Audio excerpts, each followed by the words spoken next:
지혜는 많으나 다 같은 지혜는 아니다.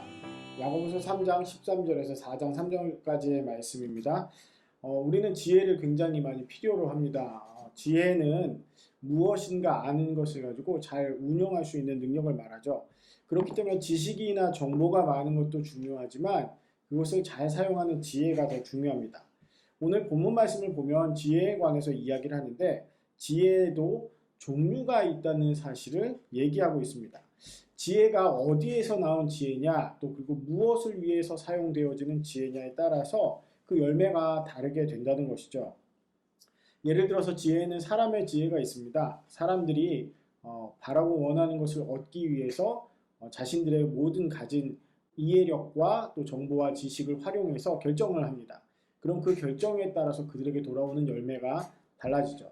제자들이 예수님을 따르기로 결정했습니다. 다른 사람들은 다 예수님을 떠나도 자신들은 예수님을 따르기로 결정했죠. 그 결정은 지혜롭지만 그러나 그들이 알던 것과 예수님이 주시고자 하시는 것은 달랐죠. 왜냐하면 제자들이 가지고 있었던 지혜는 사람의 지혜였던 것이에요. 사람의 지혜로서 사람에게 필요한 것, 사람이 원하는 것, 사람이 첫 번째가 되는 것이 목적이었습니다. 높아지고 섬김을 받는 자리에 가기 위해서 모든 것을 쏟아붓는 그런 지혜였죠. 잘 투자해서 잘 이 세상에서 거두는 것이 많은 것을 선택하는 지혜였습니다. 그러나 예수님의 지혜는 달랐습니다. 먼저 섬기는 자가 되어야 한다고 하셨고 낮은 자, 지극히 작은 자를 영접하는 사람이 되어야 한다라고 말씀해 주셨죠. 예수님의 지혜의 목적은 사랑이며 하나님의 나라를 이루는 것이었지 세상에서 높은 자리를 얻는 것이 목적이 아니었기 때문입니다. 지혜는 이렇게 많습니다. 그러나 그 지혜가 얻고자 하는 것이 무엇인지 그것을 살펴볼 필요가 있죠. 먼저 오늘 말씀 13절에는 이렇게 말합니다. 너희 중에 지혜와 총명이 있는 자가 누구냐? 그는 선행으로 말미암아 지혜의 온유함으로 그 행함을 보일지니라 라고 말씀하고 있죠. 그리고 연이어 14절부터 15절까지 이렇게 말합니다. 그러나 너희 마음속에 독한 시기와 다툼이 있으면 자랑하지 말라. 진리를 거슬러 거짓말하지 말라. 이러한 지혜는 위로부터 내려온 것이 아니요 땅 위의 것이요 정욕의 것이요 귀신의 것이니 이렇게 말씀하고 있습니다. 지혜가 많지만 그 지혜가 어디로부터 왔고 또 그리고 어떤 것을 위해서 쓰여지는지에 따라서 그 열매 맺는 종류가 달라지고 그것으로 어떤 지혜인지 알 수 있다는 것이죠. 하나님으로부터 온 것이 아닌 지혜들에 대해서 얘기하고 하나님으로부터 온 지혜에 대해서 얘기를 하죠. 그러므로 우리는 지혜를 분별해야 합니다. 로마서 16장에는 이런 말씀이 있죠. 선한 데는 지혜롭고 악한 데는 미련하라. 반대로 악한 데 지혜로운 사람이 있어요. 선한 데는 오히려 미련합니다. 왜 그럴까요? 우리는 욕심과 유혹에 흔들리고 기준이 무엇인지를 놓치고 있기 때문에 또 그리고 잘못된 열매를 얻기 위해서 애쓰고 있기 때문에 그렇습니다. 그래서 그럴싸한 말과 포장에 넘어가는 경우도 많고요. 기준이 물질과 권력과 명예와 건강, 눈에 보이는 복이기 때문에 잘못되게 지혜를 선택하고 그 지혜를 사용하는 일들이 있습니다. 그리스도인들은 하늘로부터 오는 지혜를 가지고 살아가는 사람들입니다. 그것이 손해나는 것 같아도 그것이 어려운 것 같아도 그것으로 살아가는 것이죠. 그래서 우리는 위로부터 오는 지혜가 어떤 것인지 지혜는 많으나 다 같은 지혜가 아닌데 하나님으로부터 오는 지혜는 무엇인지를 살펴볼 필요가 있습니다. 위로부터 난 지혜를 알아보는 첫 번째는요. 가장 근본적인 것은 성결입니다. 성결에 해당하는 헬라어는 하그노스라는 말인데 하나님으로부터 시작되는 지혜는 하나님으로부터 비롯된 지혜는 모든 악한 태도나 동기가 없는 것입니다. 선행을 하는 것 같아도 동기가 나쁠 수 있다는 얘기예요. 태도가 안 좋을 수도 있습니다. 성결이 가장 먼저 나오는 것은 하나님께서 악한 태도나 동기가 없으시기 때문이죠. 그곳에서부터 출발해야 위로부터 오는 지혜라는 것입니다. 그리고 오늘 본문 말씀 보면요. 이 성결 이후에 화평, 관용, 양순, 긍휼, 선한 열매 등등이 나옵니다.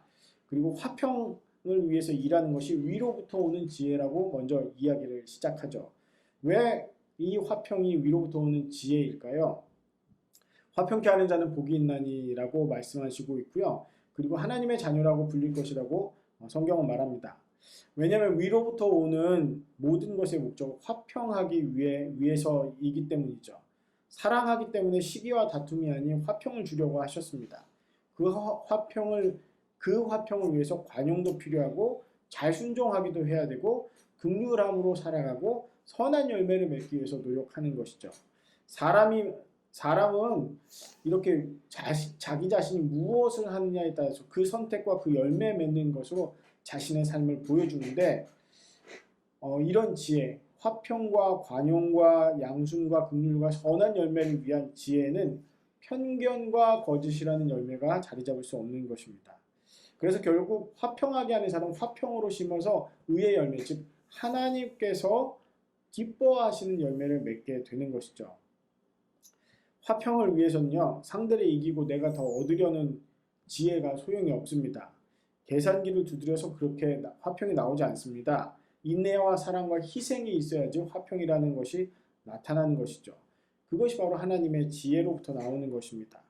이런 지혜가 우리의 삶에 필요한데 왜 이런 것을 얻지 못할까요? 위로부터 온 지혜에 대해서 우리는 구해야 합니다. 구하지 않기 때문에 얻지 못했다라는 말씀이 이런 의미예요. 구하는 대상이 잘못됐다라는 겁니다.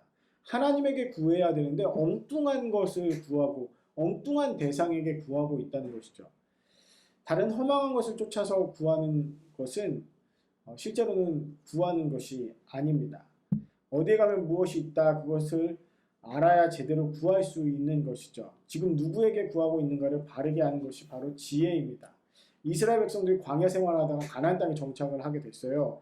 그런데 그곳에서 결국 쫓겨납니다. 그 이유는 그 땅을 주신 분이 하나님이신데 하나님의 지혜로 그 땅 가운데서 살아가야 되는데 그렇지 못했습니다.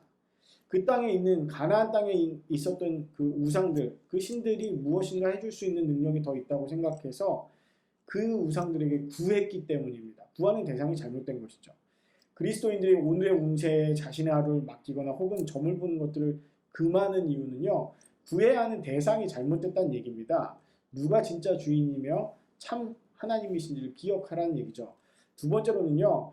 구하여도 목적이 잘못됐다는 얘기예요. 구하여도 받지 못하는 이유는 정욕, 즉 쾌락만을 위해서 사용하려고 하기 때문입니다. 사람의 삶에는 쾌락도 분명히 존재하고 필요합니다. 그러나 그 쾌락이 목적이 되면 삶이 망가지게 되어 있어요. 아무리 좋은 것이라도 그것 자체가 목적이 되어버릴 때 그것을 위해서 다른 것들을 희생하게 되는, 소모하게 되는 문제가 생깁니다. 취미생활도 일도 어떤 다른 것들도 마찬가지예요. 성경은 하나님을 우리 아버지라고 말하고 있는데 좋은 아버지라고 말합니다. 구하면 좋은 것을 주시는 하나님 아버지시죠. 그래서 좋은 것 성령을 구하라고 얘기합니다. 성령께서는 우리에게 주어진 것을 어떻게 사용할지를 우리 마음 가운데서 알려주십니다. 내가 옳고 의롭다고만 생각하는 사람에게 상대방의 입장을 생각할 수 있도록 해주시고 관용과 사랑에 대해서 기억나게 하시는 거예요. 사람을 수단이 아니라 목적으로 대하라고 일깨워 주시고 작은 사람 하나라도 소중하게 대할 수 있는 것들을 발견하게 해주십니다. 그게 바로 하나님의 지혜이죠. 우리의 시간과 물질을 제대로 사용하게 해주시는 것이죠. 하나님의 기준으로 말입니다. 주어도 제대로 사용하지 못하면 주지 않는 것이 맞습니다. 잘 사용해야지 줄 때 흐뭇하고 기쁜 것이죠. 지혜는 하늘로부터 내려온 지혜는 이런 것들을 가려줍니다. 무엇이 정말 목적이어야 하는지, 우리가 참으로 누구에게 구하고 누구에게 나아가야 하는지를 무엇을 해야 하는지를 보여주는 것이죠. 오늘 우리는 위로부터 오는 지혜를 하나님께 구하고 우리가 살아가는 삶의 현장에서 화평을 이루고 선한 열매를 맺도록 선택하는 지혜가 필요합니다. 그 지혜를 구하시는 저와 여러분 되시기를, 또 그리고 그 지혜로 살아가는 이번 한 주가 되시기를 주님의 이름으로 축원합니다.